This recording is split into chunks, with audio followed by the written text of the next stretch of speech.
জানেন কেন পাল্লা সহ্য করতে পারে না? পাল্লা যদি বিজয়ী হয় তাইলে সমাজে ন্যায় বিচার কায়েম হবে, আর ন্যায় বিচার যদি কায়েম হয় তাইলে বিড়ালের অসুবিধা হবে। একজন সাধারণ মানুষ খাওয়ার সময় গরম ভাত চায়, কিন্তু গরম ভাতে বিলাই ভেজা, ওর যে মুখ পুড়ে। এই জন্য এ গ্রেড ক্লিংকারের কনফিডেন্স সিমেন্ট বাংলাদেশের হৃদয় জুড়ে।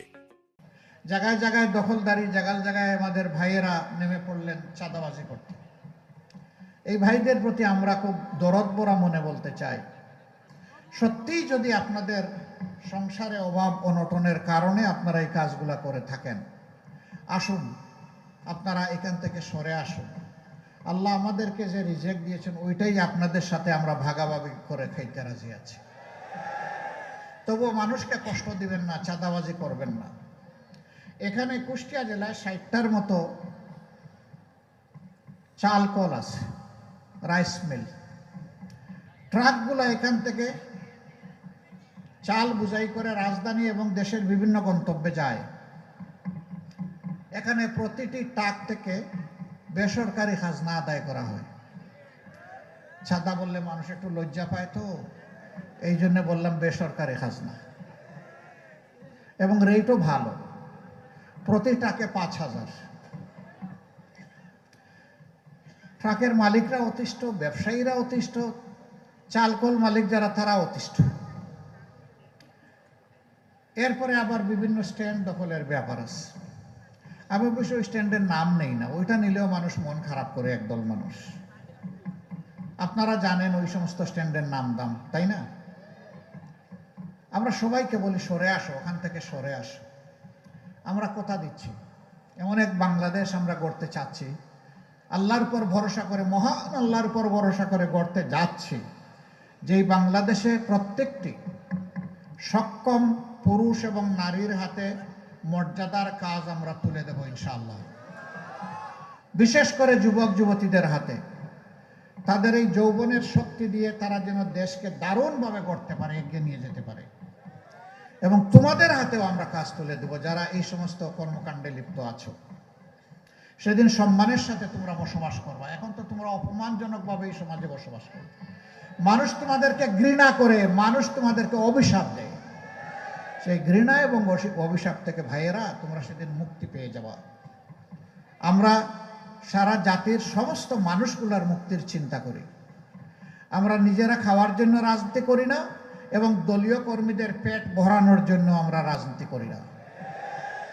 বরঞ্চ এদেশের দুঃখী বোখা নাঙ্গা মানুষের পেটে কিভাবে আমরা মুখে একটু খাবার তুলে দিতে পারি আর পিঠে একটু কাপড় তুলে দিতে পারি, এটি হবে আমাদের সংগ্রাম ইনশাআল্লাহ।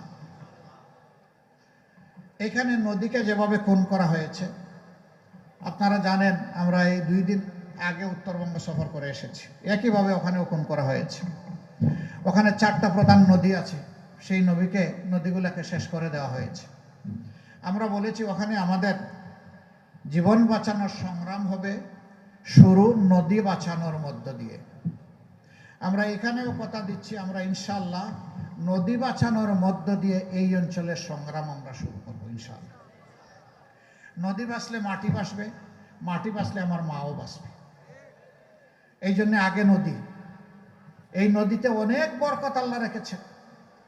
নদীতে জলজ প্রাণী রেখেছেন, যেটা আমাদের রিজেকের। নদীতে যে পানি আল্লাহ দিয়েছেন, যেটা আমাদের মাটিকে বাঁচিয়ে রাখে। নদীর নাব্যতা যখন থাকবে তখন আমাদের যোগাযোগ ব্যবস্থা সহজ হবে এবং সুলভ হবে। পণ্য পরিবহনে খরচ অনেক কমে যাবে। জনগণের উপর প্রত্যেক যে মূল্যের ভার, এটা কমে আসবে। অবশ্য কমে আসার ক্ষেত্রে 3 জায়গায় আমরা হাত দেব। যোগাযোগ উন্নত করা, 2 নম্বর হচ্ছে সিন্ডিকেট ভেঙ্গে একদম চুরমার করে দেওয়া, আর 3টা হচ্ছে চাঁদাবাজিতে যারা লিপ্ত তাদেরকে আমাদের বুকে টেনে নিয়ে অন্য ভালো কাজে লাগিয়ে দেওয়া। এই 3টা কাজ আমরা সফলভাবে যদি আল্লাহ তাআলার সাহায্যে করতে পারি, আমরা বিশ্বাস করি 1 বছরের ভিতরে বাংলাদেশের মানুষ লক্ষণীয় পরিবর্তন দেখবে ইনশাআল্লাহ। সম্মানিত ভাইরা, এখানে চিনিকল ছিল, কুষ্টিয়া চিনিকল বন্ধ হয়ে আছে। দুনিয়ার সব জায়গায় ইন্ডাস্ট্রির বিস্তার ঘটছে, আর আমাদের একটা একটা করে তালা ঝুলানো হয়েছে। শহীদ মৌলানা মতিউর রহমান নিজামী, বাংলাদেশ জামাতে ইসলামের সাবেক আমির, তিনি যখন শিল্পমন্ত্রী ছিলেন তখন তিনি ঘোষণা দিয়েছিলেন, আজ থেকে আর কোনো সরকারি কলকারখানায় তালা ঝুলবে না নতুন করে, বরঞ্চ ঝুলা তালা যেখানে যেখানে আছে সেইগুলা খোলার চেষ্টা করব আমি। এবং তিনি তাই করেছিলেন। বন্ধ লোকসানি চিনি কলগুলা খুলে দিয়ে বিভিন্ন জায়গায় সেইগুলাকে মাত্র 2.5 বছরের মাথায় লাভজনক প্রতিষ্ঠানে পরিণত করেছিলেন। তিনি করতে পেরেছিলেন। তার ব্যক্তিগত সততা ছিল, তার মাঝে স্বজনপ্রীতি ছিল না। তিনি একজন ভিশনারি নেতা ছিলেন। তিনি জাতির জন্য প্রাণ ভরে কাজ করতে চেয়েছিলেন। এই জন্য তার পক্ষে এটা সম্ভব হয়েছে। তিনি বুয়েট থেকে পাশ করা কোনো ইঞ্জিনিয়ার ছিলেন না। এর আগে তিনি কৃষি মন্ত্রণালয়ে সার্ভ করেছেন। তিনি কৃষি বিশ্ববিদ্যালয়েরও কোনো গ্রাজুয়েট ছিলেন না। তিনি একজন আলেমে দিন ছিলেন আর ঢাকা বিশ্ববিদ্যালয়ের রাষ্ট্রবিজ্ঞানের একজন ছাত্র ছিলেন। তিনি যদি শিল্পে এসে শিল্পের বিপ্লব ঘটাতে পারেন, কৃষিতে বিপ্লব ঘটাতে পারেন, আমরা বিশ্বাস করি জনগণ যদি সুযোগ দেয় ইনশাআল্লাহ তাআলা আজিম বাংলাদেশের সকল সেক্টরে বিপ্লব ঘটবে। প্রিয় কুষ্টিয়াবাসী, এখানে 4টা আসন। 4টা আসনে 11 দলের পক্ষ থেকে 4 জনকে দাঁড়িপাল্লা প্রতীকে মনোনয়ন দেওয়া হয়েছে। এই 11 দলের যাকে যেখানে মনোনয়ন দেওয়া হয়েছে ওইটাই 11 দলের প্রতীক। এখানে পাল্লা হচ্ছে 11 দলের প্রতীক। পাল্লা হচ্ছে ইনসাফের প্রতীক। অতীতের সরকারগুলো পাল্লা সহ্য করতে পারে নাই, এই জন্য পাল্লাকে তারা গুম করে ফেলেছিল। পাল্লা আয়নাগর থেকে মুক্তি পেয়েছে আলহামদুলিল্লাহ। জানেন কেন পাল্লা সহ্য করতে পারে না?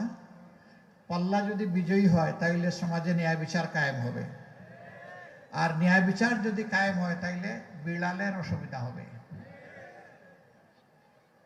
একজন সাধারণ মানুষ খাওয়ার সময় গরম ভাত চায়, কিন্তু গরম ভাতে বিলাই ভেজা, ওর যে মুখ ফুড়ে। এই জন্য ওই বিড়াল খাসলতের যারা যারা সমাজে ন্যায় বিচার দেখতে চায় না, বরঞ্চ বিচারাঙ্গনকে নিজের পকেটে নিয়ে চলতে চায়, তারা পাল্লাকে গায়েব করে দিয়েছিল। আল্লাহ তাআলা সেই গুম অবস্থা থেকে, আয়নাগর থেকে পাল্লাকে মুক্তি দিয়েছেন আলহামদুলিল্লাহ।